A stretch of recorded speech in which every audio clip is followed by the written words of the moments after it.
Episode 13, Work-Life Balance, Boundaries, Hobbies and Harmony.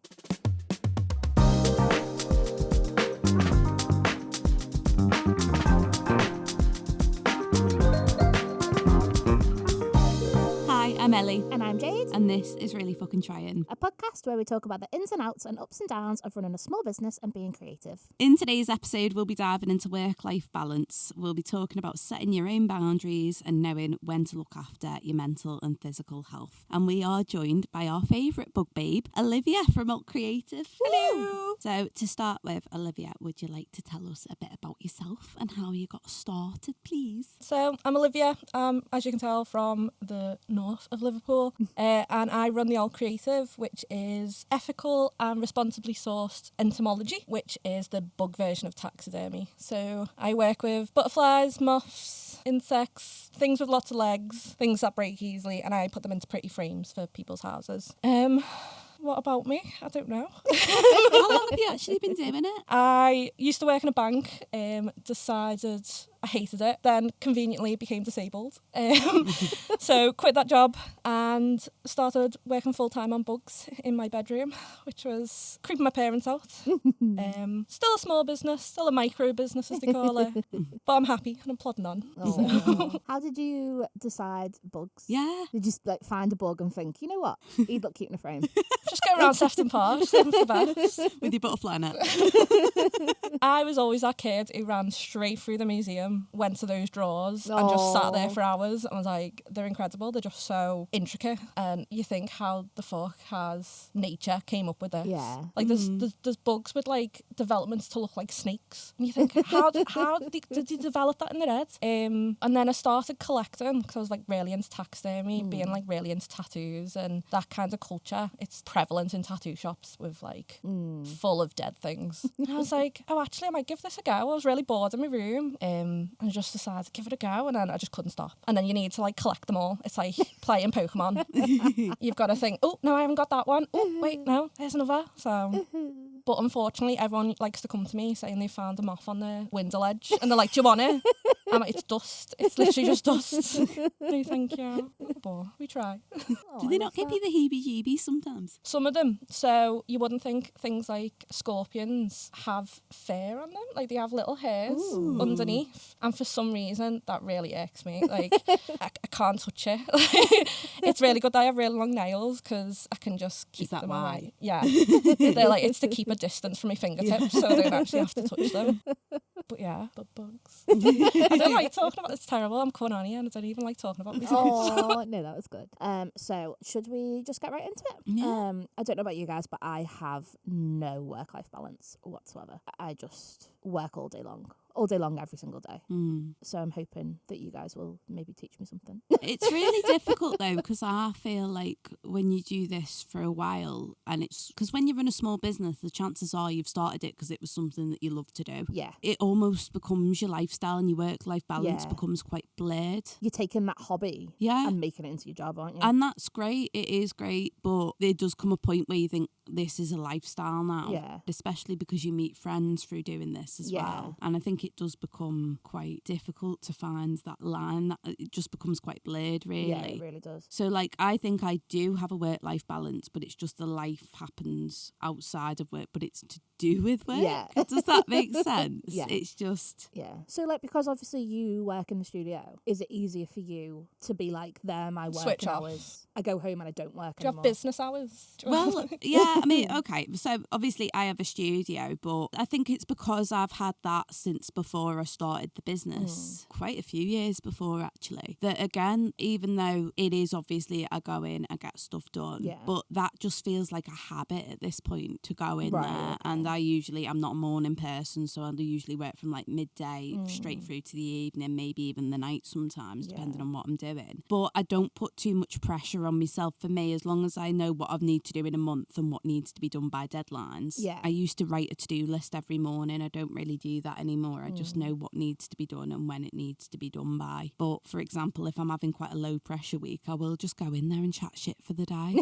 So it doesn't feel like you're going to work. No, it really doesn't. And I think because I like the people I'm surrounded by as well. Like I genuinely do. They're easy to get along with. They're easy to chat to. There are obviously days when I have got a lot to do that it becomes a little bit tricky. But the way I get around that is I prefer to work during the night and work straight through. Because I know, for example, if I say work from 11 p.m. straight through to like 8 a.m, that's not healthy, and I know it's not, but that is when I'll get the most done. So if I've got a massive load of stuff and I think, God, I've got so many deadlines coming up, that's how I'll tackle that. Now, I know it's not healthy. I know it's not it won't work for everybody, but it works for me for the most part. Yeah, it shouldn't. No, it shouldn't. And the older I get, the less it probably will, to be honest. But the thought of going, I've got loads to do, so I'm going to get up at 6 a.m, that's not happening either. Like, I just know that I'll work better through the night. Yeah. And that's my time alone then to just crack on. So do you not do like any admin or anything when you're at home? Do you leave it all for while you're in the No. studio? I do actually do admin at home, to be fair. So I shouldn't really say this, but yeah, I do admin during my day job. I know that's naughty, but I do. Yeah, like accounts and stuff. I'll just sit there with a little notepad. Shame on you. So where do you work from, Olivia? Do you work from home? So currently I have a craft room in my little flat. However, when I started out, I lived in a studio flat in town and my work desk was opposite my bed. And it was never ending. It was just, you wake up, you see what you need to do. Yeah. You're cooking, you see what you need to do. And bugs do not smell great. They absolutely stink. Really? Which just put me off getting a studio because I'd have to subject everyone else to the smell of scorpions, which smell like farts. Oh God, I didn't know that. Can you not Febreze them? Little spritz of like alien or something. Little snow fairy. But yeah, so I can currently close the door and feel like I do not have to think about it. Yeah. I will watch some shit telly and not care. But having it still in the house means that if something needs to be done, it's my own fault. If I do not go and get it done. You've got no excuse. Yeah. Like if I'm late on an order, I can't be like, I couldn't get into the office. It's next door. Yeah, that is, to be honest, that is actually a benefit, I think, not having the stuff near me. I might bring a few bits home. Like I bought recently my stock list home just so I can write down what I need to order next, but I don't bring much home from the studio at all. At most it'll be like a folder, usually admin-y bits as well that I just need to get up to date, but I try not to bring much home. And because I draw with charcoal as well and it's so messy, you couldn't really. And my bedroom's just like my safe clean space. I remember working from home during COVID because the studio, we all just agreed to leave it and work from home. I remember trying to do drawing like at home and charcoal flying everywhere and just thinking, oh God, but this isn't the space for that. I don't like it.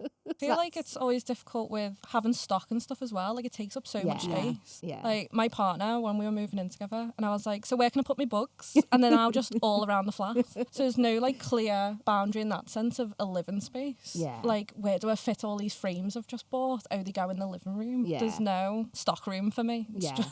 I would absolutely need a separate room. If the studio shut tomorrow for whatever reason, I'd have to get something else straight away. It's stock, it's things like that. It's just so much stuff that you just accumulate over the years. There's things that you keep that you've got absolutely no reason for keeping. I'm a bugger for tat as well. Like I've got really into house plants and I've got loads of them, and there just isn't space at all really. And what I do definitely requires a desk. I'm not like working on a tablet or something where I can just have it on my knee. I need a desk. So I feel like every surface becomes a project. Yeah. Like, there's got to be something going on somewhere. Yeah. Well, that's my biggest problem with like work-life balance. I don't have one, I think mainly because I work in my bedroom. So I live with mum and dad and my partner, but me and my partner obviously share a bedroom, but that's also our workspace and our living room and our, do you know what I mean? So I'd never switch off because I'm like, even if we're like, if he gets in from work and he's like, oh, should we watch this tonight? I'm like, yeah, but I'm gonna carry on working while we're watching You are always working. Yeah, I don't know how not to. But I think because it was a hobby and I did art to relax, now what do I do? Yeah, do you know what I mean? Yeah, you do find that at some point it switches, I think. Because I remember when I was a kid, I used to find drawing really relaxing. Yeah. But now if I'm working on a commission, that ain't relaxing. I'm not having fun. No. And that's sad in a way, but it's also, that is what you were working to achieve. Yeah, that was the goal. And it's always going to be that way as well. You know, it can't be fun all the time, and that's sad, but it can't can't. I think when you bring that energy into your home, though, when you're working from home, like I said, like you're trying to switch off sometimes, trying to watch a movie with your partner or whatever, and you're like, oh, but there's work, there's orders. Like Car's always like, oh, you're not watching because I'm like on the laptop, or do you know what I mean? And but if I don't and I'm just watching the film, I'm like, but what are my hands meant to be doing? Do you know what I mean? Yeah. I was literally out for a family meal on Saturday, and I got an Etsy message through, and I was like, who's messaging me on a Saturday? But I had to sit there and reply to it and be like, here's your tracking number. But I'm out for a meal, please go away. But I can't switch off. I can't say, oh, I can only reply on a Monday between this hour and this hour. People expect you now as well to be on constant call. I think with like social media and stuff, I can't not, like, if I get a message, I'm like, I've got to reply to that right now. And if I don't, I'm like, they hate me. I'm a bad customer service. Isn't it? I don't feel that pressure too much, you know. I don't know why. I never have. No, I think it's because I'm not really a social media person. Yeah, and you only really use it for business, don't you? Well, literally only. I don't have personal accounts. So we chose you, Olivia, for this episode specifically because we like you. We do like you. We wanted to spend some time with you. A little crippled? Yes, it is. Yeah, I'm claiming back the words. I'm allowed to say it. Yeah, it is, because I found, and I don't know, obviously Ellie suffers with arthritis. You different ailments. Varying sources. And I have chronic back problems. I do find the only time that I properly rest is if I'm in pain. So the only time I will take time off is if my body is like, you physically can't continue. Yeah. So I suffer with mobility issues and chronic fatigue. So I am either in pain, absolutely knackered, or asleep. Mostly asleep most of the time. I literally wake up half an hour before getting here. But yeah, that's the thing. The only way you can physically tell yourself to stop is when your body is like, you cannot take a second more of this. Yeah. I find that a lot in markets, which is the hardest bit. Yeah. I know, because of the three of us have obviously all got something. Yeah. I think there comes a point as well with it. If with a physical disability, if you really push, you get physically unwell. Yeah. Like you'll come down with something at least, but that's what I'm like as well, because I'm immunosuppressant. I never know the word immunosuppressant, whatever it is. If I do push myself too much, I can feel it. I can feel myself becoming more and more drained, and that's when I am more susceptible to things. But I also find myself like, if I'm well and I'm like, oh, I really fancy a day off, I'm like, no, I can't, because I might need a day off in like a week. Yeah, that's I difficult. mean? Yeah. So I have to push through that, but then you can never enjoy a day off. Yeah, I feel like my social life's definitely took a hit in terms of, I either have to plan if I'm going to be making orders or doing a market, then I cannot plan anything socially for like at least a couple days afterwards. Yeah, either side of it. Yeah, so it's, the balance is often unbalanced because you're having to prioritise whether you go to a social event or whether you do orders, and you can't let orders down. Yeah. So you've got to say, oh, to my mates, oh, I can't go. Yeah. I've got orders. Yeah. That sounds silly. I bet because what you do takes so long as well, and it's so intricate. For us, if we need to pack an order, it's not the end of the world. Yeah. You know what I mean? We can just do it. But one thing I will say, though, going back to what we were saying about physical ailments, one thing that I've noticed is impact. So my biggest problem is overworking portraits. So doing too much, getting too in the zone with it, and then overworking it as a result. And because obviously I work with charcoal, pencil and ink, once you've overdone it, there's not really a way back. Yeah, you can't fix it. So what I used to do was take myself off and go for a walk so that I could just have a fresh air, to be out in fresh air and not think about it and not see it was the most important thing. But a few years back, the arthritis did start spreading to my feet, and I started having more and more same problems I was having with my hands, 7 years ago, started cropping up in my feet straight after we came out of lockdown, really. And now that's not really doable. There's days when I can't hardly walk at all, and never mind going a long walk. I've got a limp that becomes really painful, especially with like ankles and things. So that does become difficult now to know when to stop and to walk away. But as I say, I'm in a studio with lots of other people that I get on with. Yeah. So worst comes to worst, I'll just turn around, turn the paper over and chat shit to somebody for an hour. So that's fine. But yeah, that is something that I've noticed that I think probably has had a bit of a negative impact, but you just have to work around it. I'm not one of these sort of feel sorry for myself people, and I don't think many people who run their own business are either. Yeah, you just got to crack on. You just got to crack on sorry and for myself. I am, woe is me. That's okay. So do you find it hard getting to and from the studio then to have that balance if you're having a flare-up or a bad day? There's been times, and touch wood not have one for a while, where I'll wake up and I just know my body's not working properly. Yeah. Like I say, main problem at the moment is my feet, but my hands are still a big deal. And there'll be times when I'm usually, again, it's when I pushed it too hard. So it's when I'm so run down. I know now from previous experience as well that if I book a Sunday market, I'm getting the Monday off work. Yeah. I can't. It's too tiring. It's too... People don't realise how much markets take out here, Oh, both God, they are physically exhausting. and mentally. Yeah, it's a hard Like, I've had day, to isn't it? finish markets early and I absolutely hate doing it. Going up to someone and being like, sorry, I'm in pain, I've got to leave. Yeah. But it's not just the talking to people constantly. It's a lot of it's standing up and moving Yeah. things. And if you sit down, people think you're being ignorant. Yeah. Or Yeah. I hate that. I really wish there was a bit more acceptance there. If I'm sat down at my table, Yeah. please now it's me feet. I'm Yeah. not being rude. I just can't Yeah. stand for too long. I can't. I always have me walking stick in front of me like, sorry. Yeah, that's what I mean. I've got nothing to show for it. But yeah, no, I wouldn't judge any trader for being sat down at all. But no. even like without our disabilities, it's a really long It's a long day, yeah. Even, like some people do just stand up. It's like a all full day. shift. Yeah, it is. Oh, some traders won't sit down, and I think, oh, good for you that you like that. Yeah. But for Christ's sake, do you want to borrow my chair? Yeah.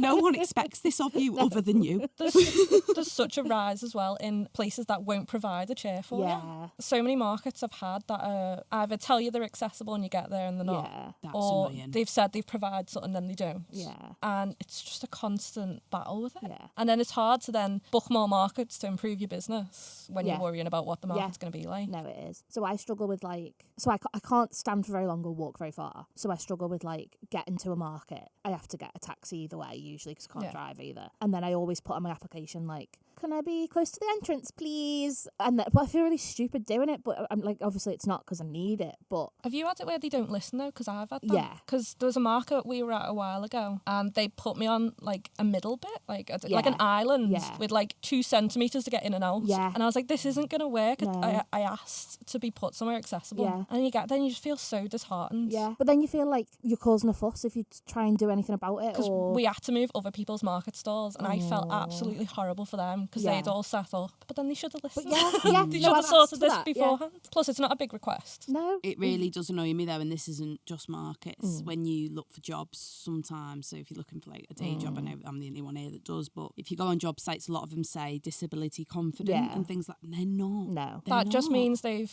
done a day's training. Yeah, they've watched the video. Yeah. But then when you're actually asking for accommodations, horrific. Yeah. But I remember, I won't say the name of it, but I used to work in a shop and I don't know whether to name it. I hated it anyway. I was, you know, when you just think I am not the woman for this job. Yeah. But they went on all the things in the interview about how disability confident they were. But the shop floor was obviously on the shop floor, but the stock room was 3 floors above and there was no lift. And the whole job required you going back into the fucking stock room. And I thought, how the fuck are you disability confident? No. You could not work here if you had any sort of mobility issue. No. There's no way. I feel like it's a ticker box, but not actually help you. Really pisses me off, actually. And also, there's no problem, I don't think, if you go to a venue, if you ask and they say, oh, I'm really sorry, we just can't accommodate this because of the venue, because you just can't change there's loads of places. I think some people get really annoyed about it, where they're like, oh, it doesn't have a lift. And I'm like, it's a grade 2 listed building. They can't have a lift. Yeah. And sometimes you've just got to go, okay, that's not for me. Yeah. It is what it is. Yeah. It's a shame, but there's nothing that can be done. But if it's an easy fix in a warehouse where you literally just need to move a couple of tables around. No. Do it. Yeah, I think we put the world to rights on that one. Very proud of us. So do you think, Ellie, having your day job helps with having a balance to your life? Yes and no.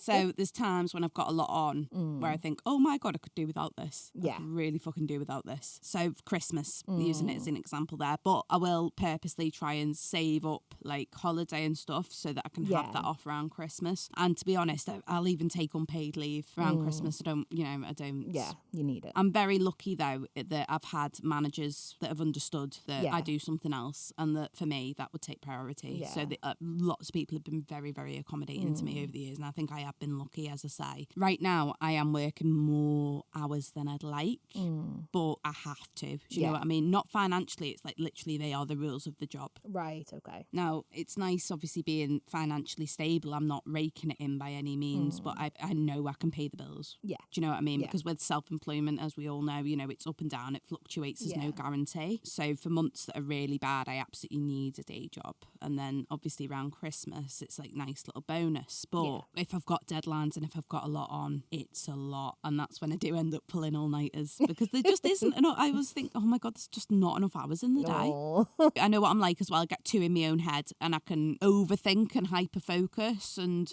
I need something that just takes me away from that and just do something completely different. Yeah, no, I get that. Do you have any like schedule whatever?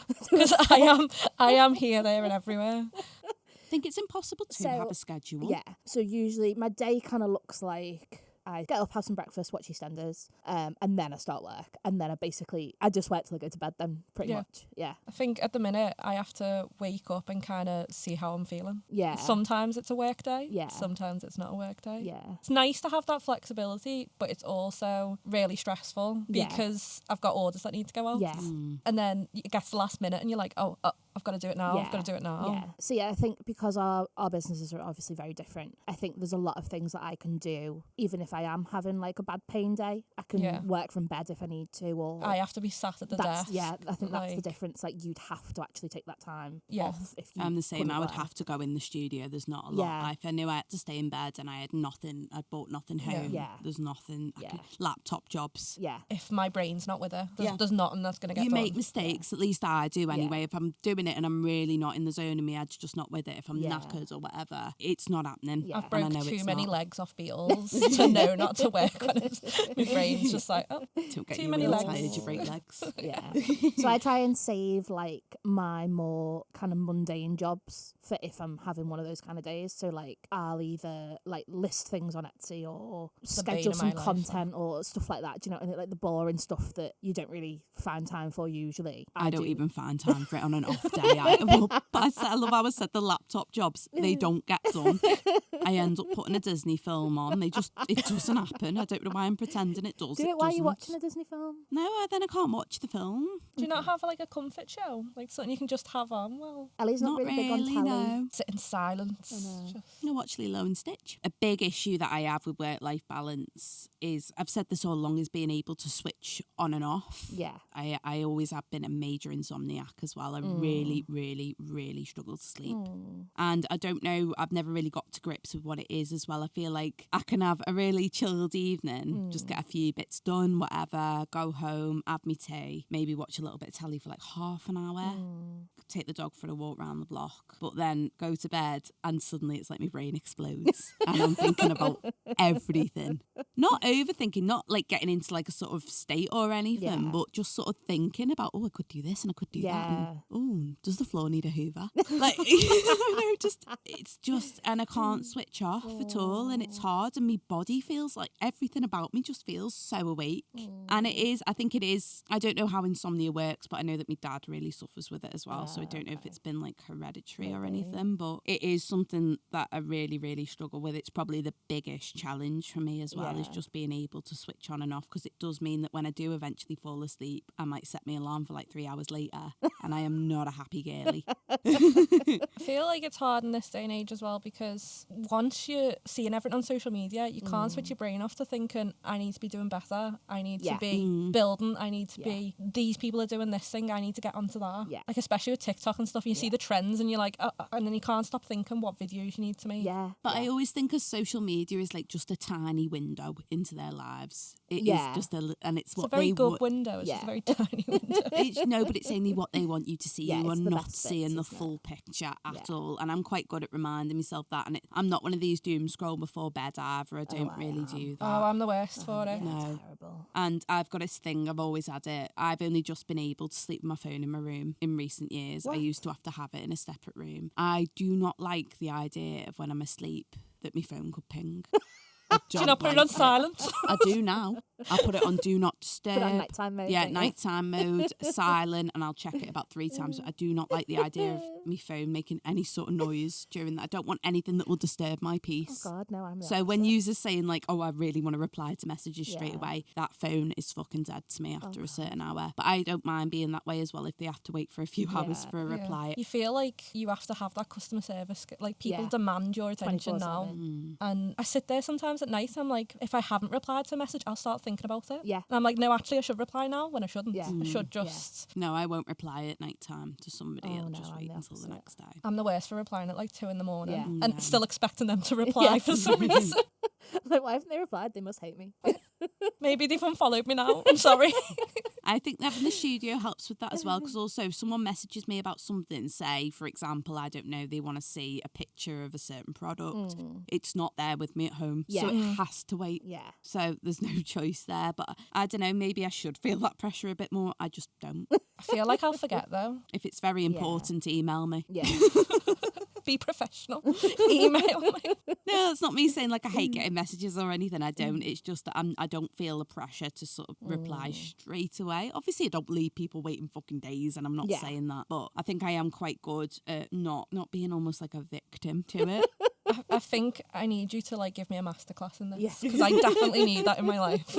I honestly think it's because I'm not a really social media person. I really do. I think social media is just 24/7 in itself. Yeah, well, it is. People yeah. are posting 24/7, so Yeah. you think you should be replying 24/7. Yeah. It's hard, isn't it? And because the content's available all day, Yeah. and then your brain's going all day. Yeah, you can't get away from it. Because even like prior to running a business, I'd scroll on Facebook and Yeah. it'd be just that. It'd be me scrolling on Facebook. Just having a good laugh at a meme. Yeah, but now it's like, oh, that's content I should be doing. That's a trending sound, or do you know what I mean? I'm the worst for sitting in the bath till it's cold. Like consistently being like, oh, business stuff. Oh, reply to an email. Oh, do an order. You need stock. And then trying to calculate my stock while I'm in the bath. Yeah. So I've started when going for a bath. When I go for a bath now, I don't take my phone in the bathroom with me. And I do thought that'll be a really good way to get some time away from it and have like a relaxing bath. But it's not. I just rush my bath now. And then you I just do think what I need there to might do be a when I get out to message. get back to my phone. I know. We're iPad kids. We are just iPad kids. Growing up iPad kids. It's I bad, don't know, isn't it? maybe. I don't know if, I mean, I'm listening to you two now and thinking, God, do I need to be a bit more switched No. onto it? But No, you're doing it right. That's Yeah. why we need a masterclass. Yeah. That's why we're burnt out. I feel like our mental health would be 100 times better if we could just stop. obviously I'm not one of these, I'm not one of these I could go out and leave my phone at home. Absolutely No. not. That's not happening. I'm not a psychopath. No, but I am quite good at just being able to go, right, okay, I'm done with the day now. So I think the weirdest thing as well is because touching on this and all these pressures, they can lead to burnout. But as I say, before I started the business, I remember people around me, people at the studio going, oh, you're working hard, but be careful of burnout. Now, obviously, I was trying to get something started, so I was working extremely hard. Probably was sort of hammering it a bit too much, but as I say, I got ill after leaving uni, so I really felt like I was running out of time. There was something going on in my head at that time that was like, no, you are in a rush. You were playing catch up. Yeah, and I wasn't at all really, but that's a whole separate issue. But when they'd say be careful of burnout, I'd go, what? And I think, what even is burnout? The myth, the legend, Yeah. burnout. Honestly, I was like, what are they actually saying? And it was one of those things, and it's a very hard thing to describe as well. Yeah. So, but I remember thinking it just wasn't really a real thing almost. And then, It's oh just my people God. complaining. Yeah. And then it was a couple of years into it. I think it was about 2022, and it really hit me all of a sudden. I think I just had, when a few things sort of go a bit haywire and it all becomes a little bit much, few things go wrong, whatever. Yeah. Just a shit time, really. It happens to us all. But I suddenly thought, I just don't want to do it. Yeah. Not permanently, not like I wanted to pack it in or anything, but I just thought, I'm not having a good time here. Yeah. And I'm so tired, and so much. You just feel like it's heavy on your shoulders, and I Yeah. think that's the best way you can describe burnout. It suddenly feels like it's a weight crushing down on your shoulders, and it's difficult. I do sort of live in fear of that happening again now, because obviously you do get out of it, Yeah. but it stays with you a bit, I think. Yeah. I feel like each time you experience it. It brings you down Yeah. just a little bit. It's just something that you have to be very aware of, but also important to remember that at the end of the day, burnout is just just a bad time. Yeah. And life is full of ups and downs and it will pass. Aww. I feel like running a small business, you don't get to give yourself the time off as like when you book a holiday for Yeah. like a normal job. You don't get that span of time to decompress. Yeah. Oh, I You're only just book time off to do more Business. work. Yeah. Yeah, and that's crazy, and I enjoy that, obviously, and it's, you know, booking time off to do, say, a market that I really want to do Yeah. and prep for that, great, but there does come a point where you think, God, I work all the fucking Yeah. time. What is life? But What then is I, life al- I after but then I work? feel like, oh well, I should be grateful because I get to do this. Yeah. As a job, like I should just be enjoying it. Yeah, But it's it that is still a job. constant. This is what the whole podcast is about, though. You love it so much, and it's something that you've worked years to achieve. It's So why are something you that crying? wanna... Yeah, so why are you crying? But you can cry. You're allowed to cry. Yeah, we should have called this podcast "Why Are You Crying?" I feel I go through with living with a disability as well. I feel like burnout is more of a recurring theme Yeah. in my business. Yeah. Like I've had to keep it, like I consider it a micro business. It's small. I haven't developed things as far as I should have or want to. I keep it small to keep myself from overdoing it. Yeah. And Yeah. the burnout is still real. I think it was literally about a week ago and I was like, why do I do this to myself? No. And I've booked like 3 markets in and I'm like, but why? Yeah. What you said then was interesting. You said what I should be doing or what I want it to be, and it's about what you want Yeah. it to That- be. It is that's- not about what it should be. That's it. I see other businesses, especially businesses in my field as well. So I feel like more of a comparison. And they're building these huge collections, they're opening shops, they're doing this, that, and Yeah. the other. Whereas I have to manage what I can handle Yeah. as a person who knows that I can't work all the time. Yeah. Yeah. And then I still get burnout and then I worry. But I know my own limits. Yeah. And I know. That's good though, that's healthy. But the feeling that you need to do something because you've seen other people do it. Your business is only ever however big you want it to be, however much time you want it to take up. Yeah. It's the idea of you doing it is so it Yeah. works around you Yeah. and it has Yeah. to work around Yeah. you. The whole point of running your own business is it's about you. Just gets a bit more. I have people at markets who come up and they're like, "Oh, you should be. You should. Well, not you Yeah. should be doing, but oh, you should do this. Like Yeah. this would be great for you." Yeah. I can't. I think people Don't want to. Thank you. Can't and I won't. I think especially customers and people that are obviously so engaged with your work, which is lovely, but they Yeah. go, oh, you should do this and you should do Oh, that. it's- And it's great that they've got those ambitions for you. But I sort of think, no, I'm happy where I am, thank you. Yeah. Yeah, I find it really lovely from people. Like it's super nice that people think I can do these Yeah. things. It's like, oh, thanks, but yeah, no. But you've got to remember as well, like they don't see all the work behind the scenes. Yeah, Yeah. they Like, don't live my life. No, They don't. exactly. Like even disabilities aside, like they don't know how much work goes into each piece. And Yeah, I find that more relevant with my type of work. They just Yeah. see the final product, Yeah. whereas it takes me Yeah. weeks. exactly. It's that, yeah. Yeah. They only see the end result and they assume And that they you think I piss can, it out. they think you can just sit there the night before a market Yeah. and be like, "Here's my stock." Yeah. Mm-hmm. Here's No, some it takes me bugs. about 2 months to prepare. Yeah. No, it is exactly that. It's lovely that people are so engaged and have all these big ideas Yeah. for you that you might not have even had. I remember someone saying to me at a market once that I'd be a really good fit at a different market, and it was at a venue that I'd never heard of. And I said, oh, where's that? And she went, Brighton. And I went, okay, I ain't going to fucking Brighton. Not New Brighton, just Brighton. I know, just like New Brighton. No, Brighton, the Brighton. Fuck off.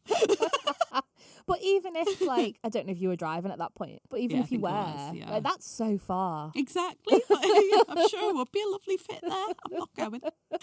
Because I still want people to give me these ideas. Yeah. I think it's really nice. Yeah, and it is really lovely, supportive, yeah. and it feels like praise. Yeah. So that's good. Yeah. But just I can't follow through. It's Yeah. just No, but to wrap things up there, I do think it's really important when you run your own business not to bite off more than you can chew. Because Yeah. next thing you know, you're running something that you can't keep up Yeah, with, yeah. and you've managed to build something that you yourself. If it doesn't, it has to fit in your lifestyle. There's Yeah. no right or wrong at all. And I'll preach this: it's what you want it to be. Yeah, it is. And I often find myself like trying to live up to other people, not other people's expectations, but like what other people are doing.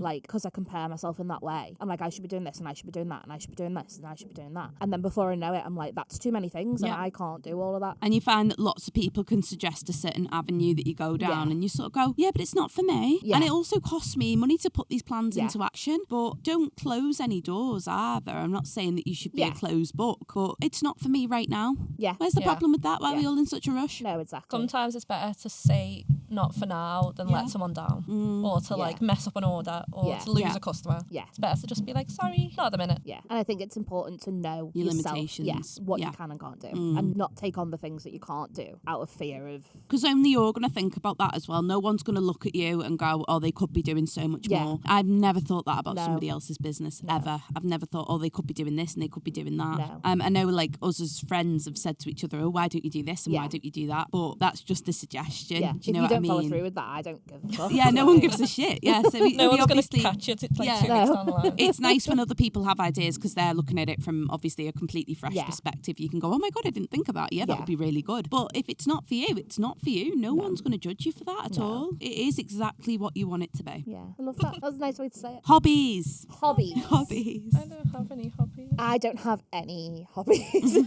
I think bugs are my life now. My hobbies are finding more bugs. Around Sefton Park with your butterfly net. Yeah. That's genuinely what people think I do. I think you do. I do not catch bugs.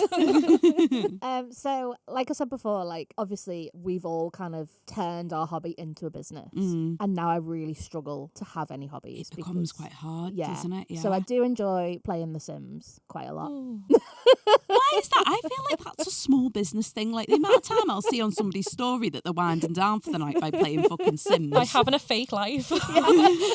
I've got no social life and I'm on Sims. We need to do a poll at some point just to see how many of our followers play Sims, because I guarantee it's about 80%.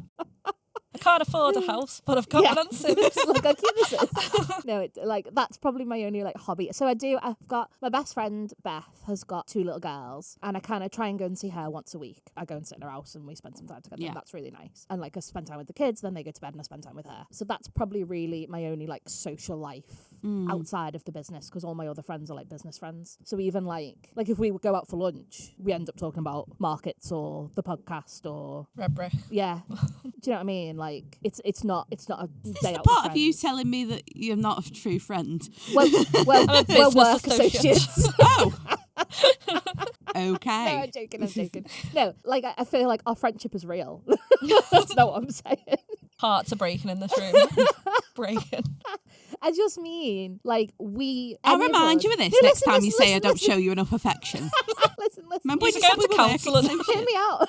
Next episode, couples therapy. Hear me out, please. So, what I mean is, if we went out in a social setting, we would still end up talking about work. Because it's something we've got in common. I talk to you about everything. Yeah, you do, including work, is what I'm saying. True, like, yeah. Us going on like a night out wouldn't be us switching off, because we'd still talk about it. We'd still be thinking about it. It's our common interest. Yeah. So it's... Maybe I feel differently there. To me, this is switching off. I'm not worried about my own shit during this. Yeah, but this is your own shit. Well, true, yeah. But This is work. no, but I just feel like I'm just having a good gap. Yeah, but that's You what I know mean. We don't switch off from that. Yeah, true. Maybe I just don't have because our enough switch then. hobbies are the things that we're working True, on. but I suppose that again, you know, my whole thing when I was a kid was art. I loved it. Yeah. And now it's That's it, everything. yeah. It's literally. But that is what you sort of take on. Again, it's what you build for yourself, but you have to take the good with the bad. The fact that something that you did to switch off is now something that you need to switch something else to switch off from. Yeah.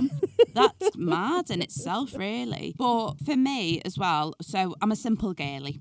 I like just going to the pub from time to time, having a few drinks, going home. I don't really, as I've said so many times before, I don't really sit in front of the telly, don't play video games, nothing like that. I'm not really into much, really. I like music.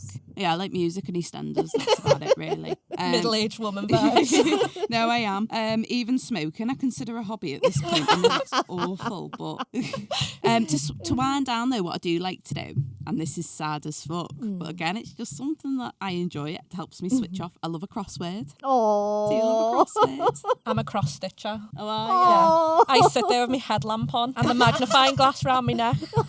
And it stresses me out, but I still love it. Do you know what though? That's so weird. So Rosie at the studio, Rosie Roo, I'll give her a mention. She does cross stitch workshops. So I've started going. I'm dead into it. You know, I didn't think I'd be able to do it with the problems with my hands, but it's a really good way to switch off. It's quite therapeutic, just It going is, it's block by lovely. block.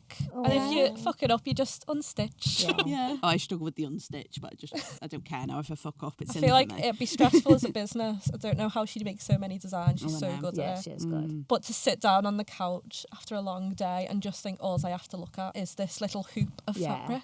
But she will feel about that the way we feel about it. Yeah, exactly. Exactly. It's like anybody else would probably pick up a pencil and have a go at doing what I'm doing and go, oh my God, this is so relaxing. And I go, is it? Yeah, it's But weird. they're not That's trying how to make I money. used to feel. Yeah. That's exactly But maybe that's how what I we used should to all feel. do as a hobby. Just take Swap on for a each day. Teach each other. Yeah. Well, I'm Oh, I'd currently love raising that. moths, so if you want That's some so moths. cute. I would love a moth. Wouldn't that be lovely though? Like a Yeah. giant fucking Skillshare day. Yeah. No, but I do think it's important though just to try things as well, because Yeah. I think for everybody it's really important to just try and wind down, especially if you've got deadlines and things are getting a bit stressful. It's important to have something just to completely switch off whatever it is. It doesn't matter as long as it's not illegal and nobody's getting hurt. Or no one snitches. Yeah. It doesn't matter what it is, to be honest, but if you've got something that you can do just to wind down and relax, even for just an hour or something in the evening. Key for your mental health, so isn't it? important, yeah. No, it is. I think you lose a bit of your sense of life in general when you're just constantly working. Yeah.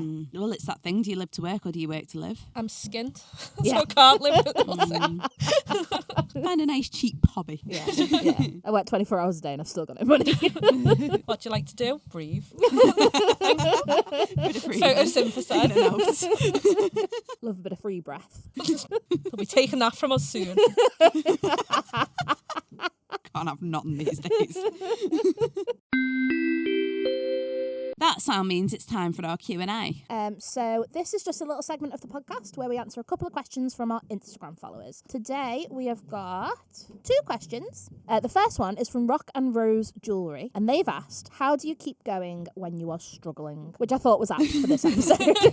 So I'm not sure if they mean financially, mentally, post-engagement. So I feel like we could talk about all of the above. So obviously, like, post-engagement is really hard because it always feels a little bit like out of your control. Like, It's constantly changing. yeah, as well. you're trying to keep up with the algorithm and what is the algorithm, really? exactly. None of us Nobody know. fucking knows. Yeah. I feel like I've just completely given up with post engagement. I'm like, if you like it, Yeah. Yeah, I exactly. post when I want to post. Yeah. If you like it, so be it. Yeah. So that would be my advice for that. Yeah. is don't care. Mentally, tricky one. Yeah. Take time for yourself. Yeah, take a break, As hard as it is. please. I know, obviously, we've all just talked about how we don't really do that, but I think we would all benefit from it. I feel, there's times where you have to tell yourself, do it before it gets bad. Yeah. Yeah. You need Do to it before you need it. Yeah, Yeah. otherwise you're just going to hurt everything else in your life as well. Yeah. It's just going to be You a have whole... to tell yourself to bite the bullet. Thing that I do as well, and this isn't a healthy habit, if I've got a job that I don't want to do and I know I need to do it, I tell myself I can have a little reward when I've finished I it. do.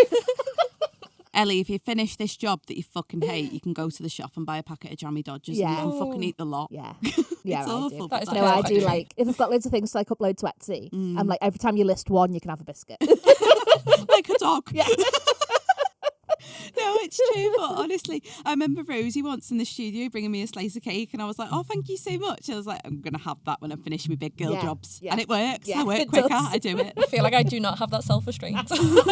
I'm like, I'll eat it while I do the big jobs. That's And if fine. I don't finish, I don't finish. Yeah.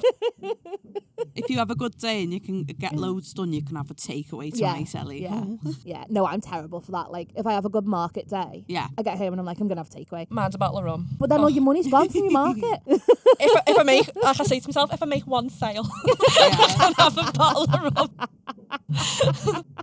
Drink responsibly, please. I don't think I've ever cooked for myself after a market. It's No. always, even if I've had a shite day, if I've had a Yeah. really good day, it's always a Yeah. takeaway after a market. Maybe a cheeky vodka as well. Little tipple. Simple. But yeah, so my advice would be how to keep going when you're struggling mentally. Take a break, preferably before you need the break. And also reward yourself. Yeah. Celebrate things that need celebrating. Like, if you've had a good market day, take time to appreciate that. Yeah. Because it's easy to get bogged down and like, I think learning a lot of self-awareness is the best yes. Yeah. Yeah. way to combat that in general. Yeah. You need to listen to what your body's telling you, listen to what your brain's telling you. If And usually other people. yeah. Like my partner's constantly like, are you taking on too much? I'm like, no. And I'm like, I should listen. Like they can see retrospectively. Yeah.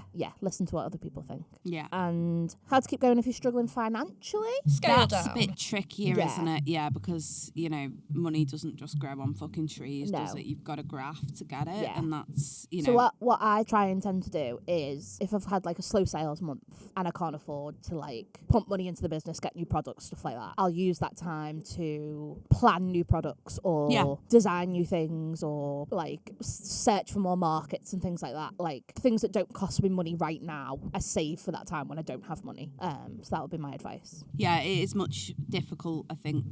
It is much difficult. It is a bit more tricky when it's financial because, like I say, you know, sometimes, and, you know, I try and have a bit stashed away to cover business costs, but I know that sometimes I think, oh, God, if I spend all that money on packaging, you know, promo, things like that, you know, have I got enough left in the account to cover, say, if a little crisis happens or whatever, I need to fork out for something. Because things just cost money sometimes. They just pop up out of nowhere, don't they? Bills can come out. That is harder, but there's nothing you can do. If the money's not there, the money's not there. You can't. Sometimes you've got to scale back some progress, maybe, in terms of like if you like I've had it where I've planned this big restock. I'm like, maybe I should wait that off a bit. If that's not there the financially, I'm not ready. But it's hard, isn't it? Because often like a slow sales week will lead you to another slow sales week because you haven't had the money to restock or whatever. It's the best time to hammer down on social media. It's free. Just put some posts out, make some videos if you try can. and sell the things that you have got. So that would be my advice. Just try and use that time wisely in non-financial ways, I would say. Another advice as well, if you're struggling, is talk to other people. I really do believe, and again, I've said this so often that people must be so bored, but a different outlook can be so invaluable because someone's you're so in your own head with this. You just are. You have to be. And I'm not saying that other people have the solutions because they don't particularly, but talking to others, one, it gets it out in the open. A problem shared is a problem halved. No, it is though. Do you know what I mean? When you actually say something out loud, suddenly it doesn't feel so big and scary anymore. And it gets it out in the open. It takes the weight off your shoulders a little bit, even if you've just said it.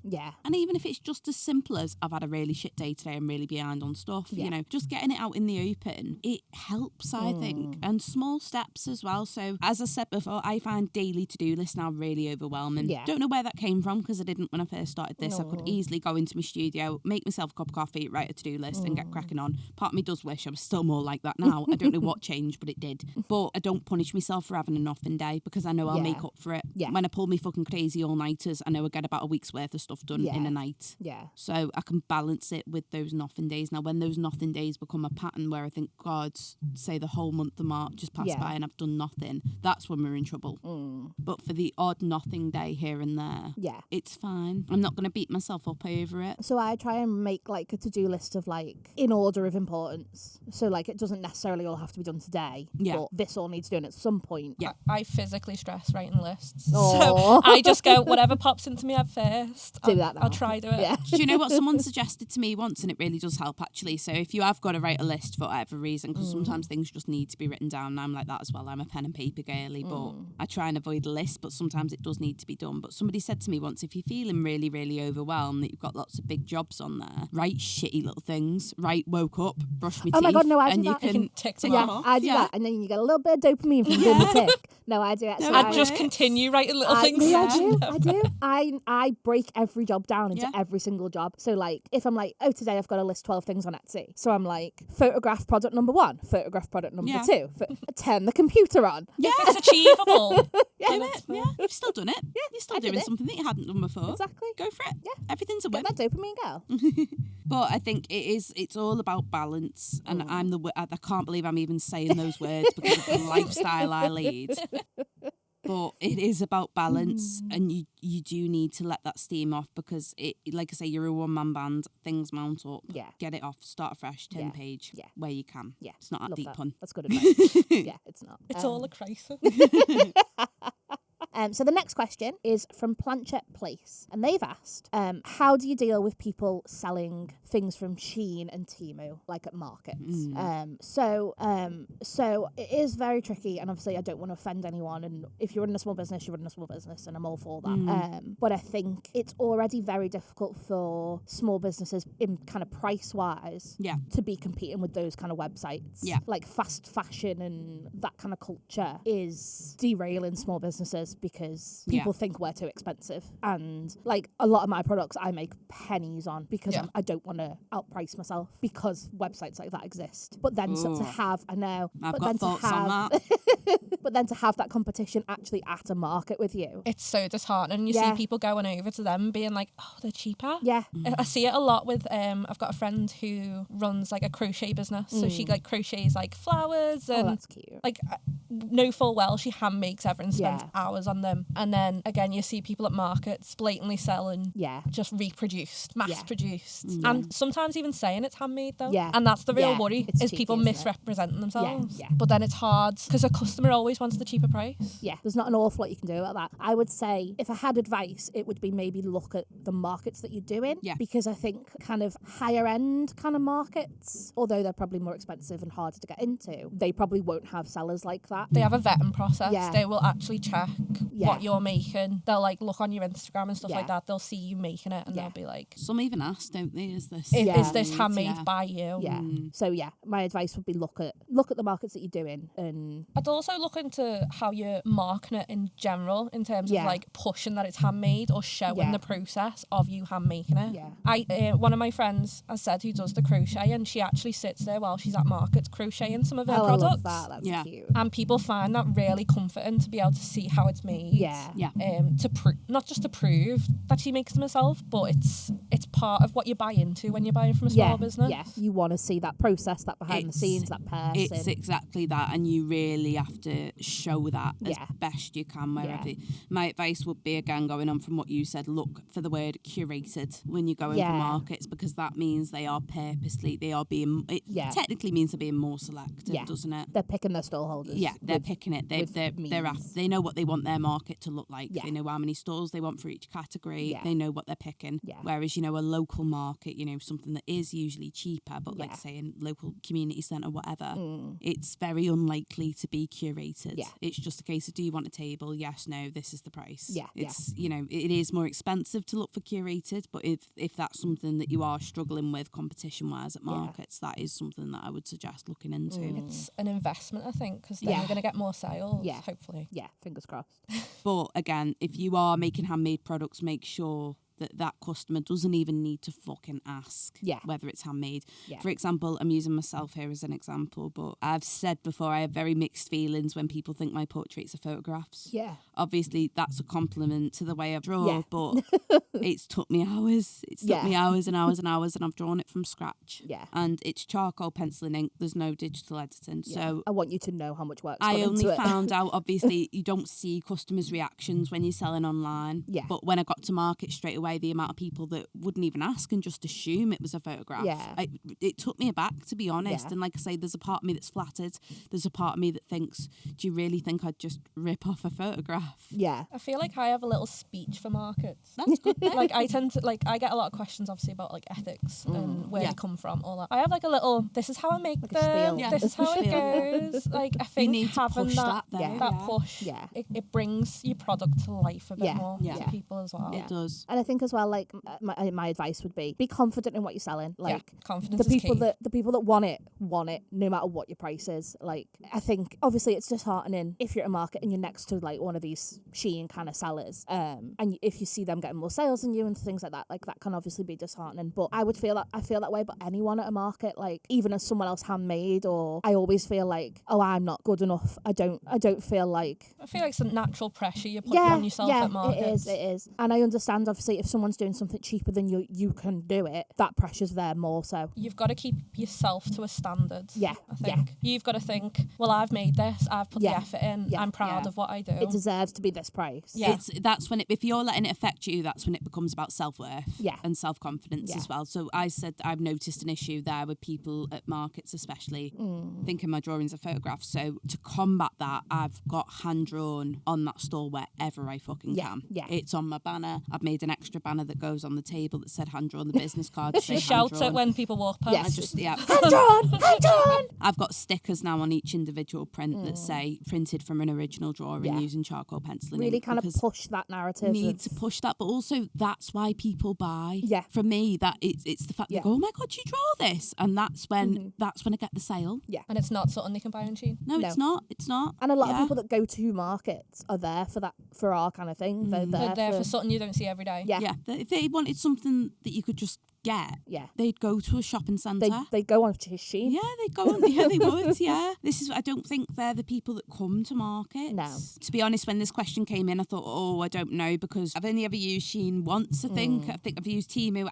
handful of times at best, and I don't really get it. I don't like the website. I don't like the way those sorts of systems work. I know Yeah. it's unethical, and that's what puts me off. Is I know it's unethical. Yeah. So for me, I would much rather spend my money with a small Yeah. business where I can, Yeah. rather And I than think a lot of something that I people know feel that isn't way. right. Yeah. Especially the kind of people that are coming to markets Yeah. would feel that way.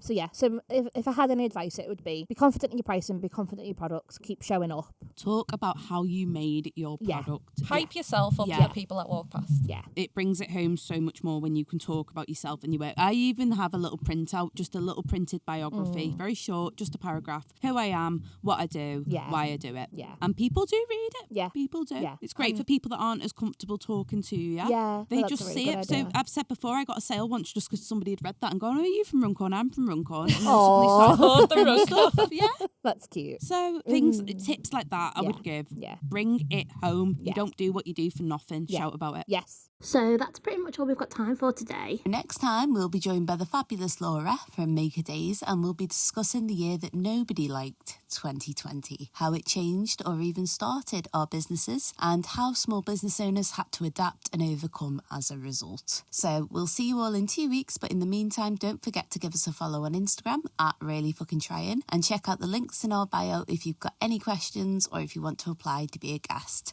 And there's also a Ko-fi link in our bio where you can buy us a coffee or purchase some of our merch. Thank you so much for joining us today, Olivia. I hope you've really enjoyed being with us. Thanks so much for having me. It was great. Thank you. So we'll see you in 2 weeks. Yay. Bye. Bye.